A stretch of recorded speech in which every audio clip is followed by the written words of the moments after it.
Now we'll go to our debates, and our judge, this is his cue to cover our debate here, and that is, the actual topic is, are there certain governments we can never make peace with because of our irreconcilable differences? So Calder says yes, some governments are so alien to our ideals that they can only be fought on the battlefield. Analisa is going to say no, we should try to make peace whenever the opportunity arises. Now, as you know, as I mentioned before, you have 5 minutes in which to come up with an opening statement. This is the only time you can confer with your colleagues.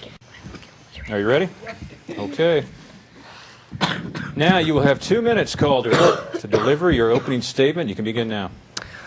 All right. I believe that some governments are too alien to our ways of life in America, that there's no possible way that we can ally or make a treaty with them.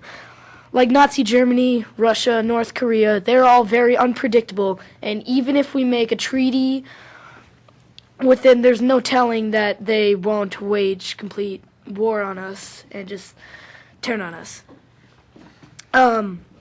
In World War II, when we weren't allied with Japan, but we also weren't enemies with Japan, then they just came out and they blew up Pearl Harbor without telling anyone.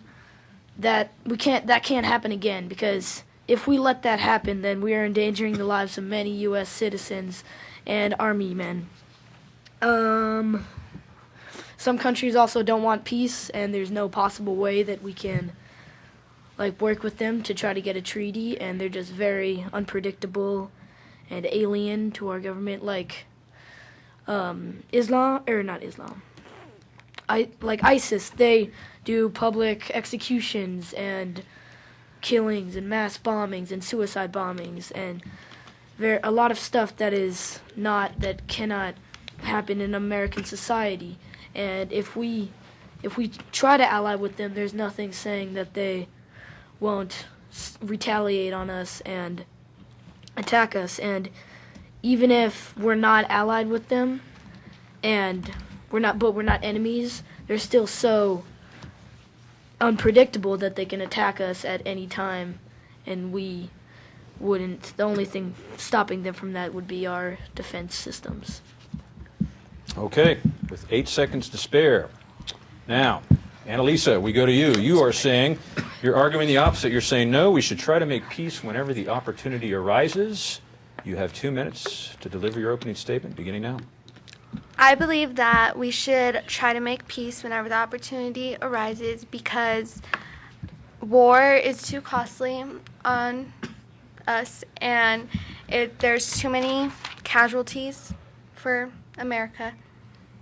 And to avoid things like Calder said, like them turning on us, or like when Japan bombed Pearl Harbor, we can just use collective security like Winston Churchill wanted to, and it'll have them collapse on their own, and it'll avoid us having to use hard power, and such as war. When we don't go to war and try to make peace with them, or not peace, but use collective security, it saves our economy.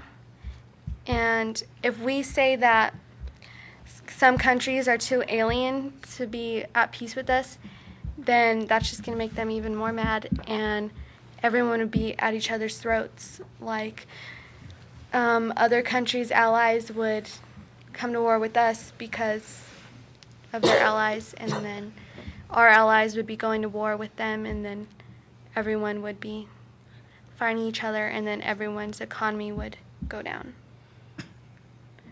So we should compromise some things that we do in order to avoid casualties for everyone.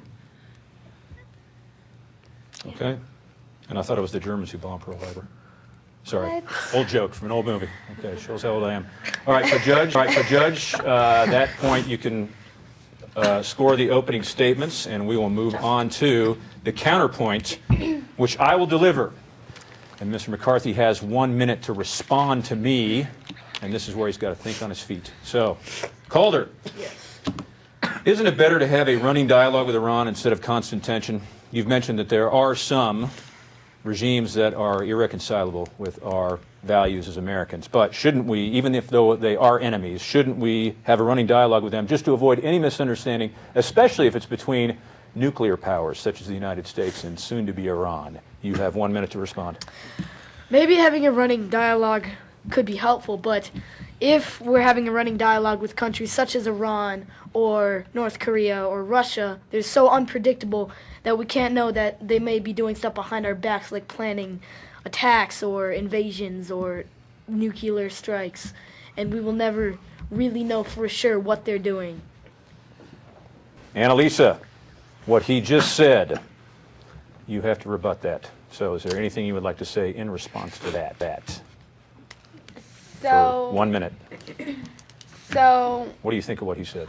if they feel like we trust them enough to have like communication with them, then and we tell them things like that we might do like to other countries, then it'll make them more open to not do things behind our back. And even if they're unpredictable, I mean, we can see some things that they're doing, like our technology is really good and stuff. Okay. So, Judge, that was Annalisa's rebuttal. And now, Annalisa, I'll provide a counterpoint to you. So you say we should try to make peace whenever the opportunity arises, and that we don't have to be enemies, but we don't have to be allies, but we don't necessarily have to be enemies. So let me ask you this. A country like North Korea clearly has a government that is radically different from ours. The information is that the average North Korean is in fact 2 inches shorter than the average South Korean because the system they lived under for 7 years has kept them malnourished and impoverished, and they have no free press, and they've been a constant threat to our South Korean ally. So how on earth can we ever make peace with a regime like North Korea? You have 1 minute to respond, starting now. We don't have to make peace with them. We can use collective security like Winston Churchill wanted to do, and that'll just make their government like collapse on its own instead of us using hard power, and then it'll be peace because we didn't do anything to them. Okay. Calder, 1 minute to provide a rebuttal. Is she right? Well, You have 1 minute starting now.